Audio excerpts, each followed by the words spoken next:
السلام علیکم ورحمۃ اللہ وبرکاتہ ویورز، آج کی اس کلاس میں ہم پارہ 7 کے 11ویں رکوع کی مشق کریں گے، تو چلیے سٹارٹ کر لیتے ہیں۔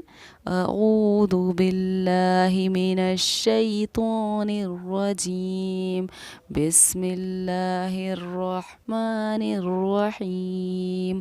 وَلَقَدْ أَرْسَلْنَا إِلَىٰ أُمَمٍ مِّن قَبْلِكَ فَأَخَذْنَاهُم بالبأساء والضراء لعلهم يتضرعون۔ آپ نے دیکھا ویورز، یہاں نون الف زبر نا پر حروف مدہ ہے، یہاں لام کھڑا زبر لا پر حروف مدہ ہے۔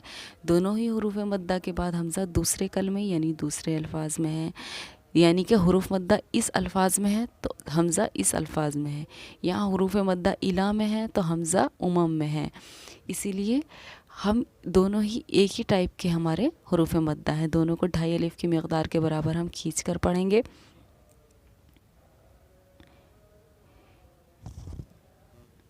اور نام ہے ان مدوں کا مد منفصل۔ مد منفصل کھینچنا کتنا ہے؟ 2.5 الف کی مقدار کے برابر۔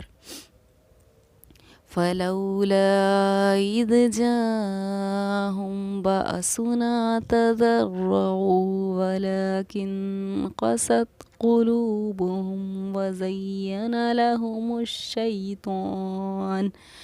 اب یہاں بھی آپ دیکھیے، یہاں حروف مدہ کے بعد حمزہ دوسرے کلمے میں ہے، یعنی جو مد ان دونوں پر اپلائی تھا وہی یہاں پر بھی ہمارا آ رہا ہے، لیکن اس حروف مدہ کے بعد حمزہ اسی کلمے میں ہے۔ جاءہم، جاءہم، اس حروف مدہ ہے جیم الف پر، اور یہاں حمزہ اسی الفاظ میں ہے، تو اس حروف مدہ کو ہم کہتے ہیں مد متصل مد، واجب بامانی اہم۔ پڑھنے کا طریقہ اس کو یہ ہے کہ اس کو 4 الف کے برابر کھینچ کر ہم پڑھتے ہیں۔ یہاں آپ جاءہم، جاءہم، اس حمزہ پر جزم سکون ہے، یعنی یہ حمزہ ساکنہ ہے، اس کو پڑھنے میں ہمیشہ ہمارا جھٹکا ہوتا ہے، اسی لیے اس کو ہم پڑھیں گے بأسنا، بأسنا۔ فَلَمَّا نَسُوا مَا ذُكِّرُوا بِهِ فَتَحْنَا عَلَيْهِمْ أَبْوَابَ كُلِّ شَيْءٍ۔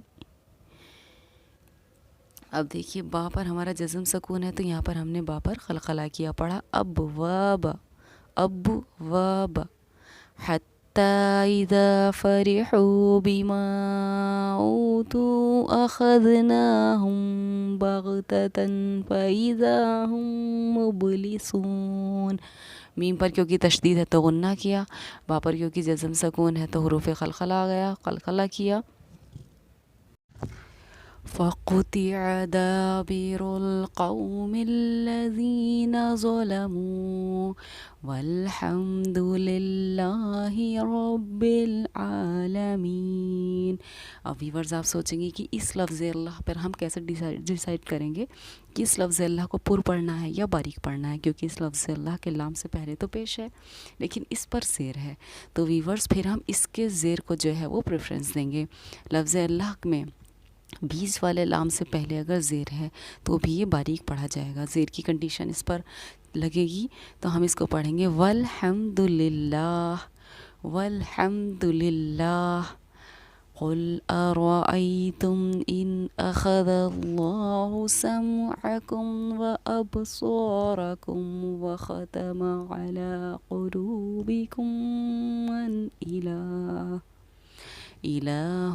غير الله يأتيكم به۔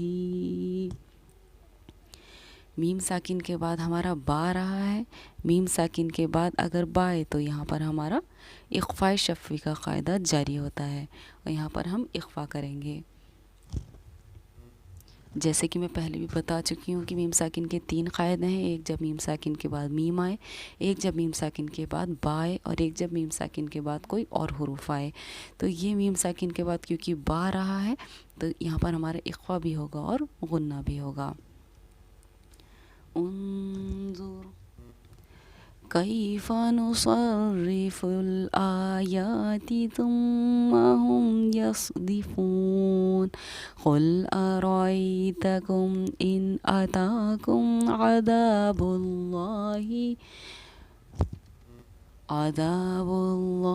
بغتة أو جهرة هل يهلك إلا القوم الظالمون.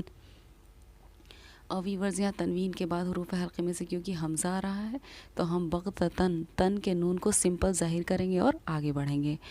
وَمَا نُرْسِلُ الْمُرْسَلِينَ إِلَّا مُبَشِّرِينَ وَمُنذِرِينَ.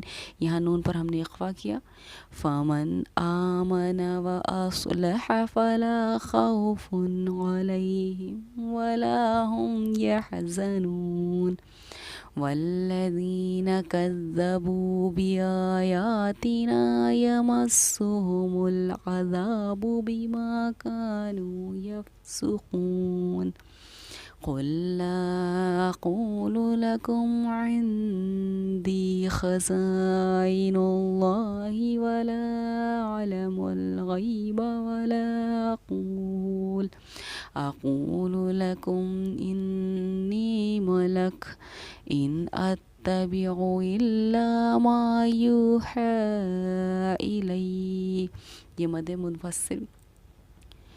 منفصل ہے کیونکہ حروف مدہ کے بعد حمزہ دوسرے کلمے میں ہے. مقدار اس کو کھینچنے کی ہماری 2.5 الف ہوگی، اسی لیے ہم نے اس کو پڑھا یوحى. قل هل يستوي الأعمى والبصير أفلا تتفکرون. یہاں یا ساکنہ سے پہلے زیر ہے تو یا حروف مدہ ہے، یہاں واو ساکن سے پہلے پیش ہے تو واو حروف مدہ ہے. جزاک اللہ خیرہ.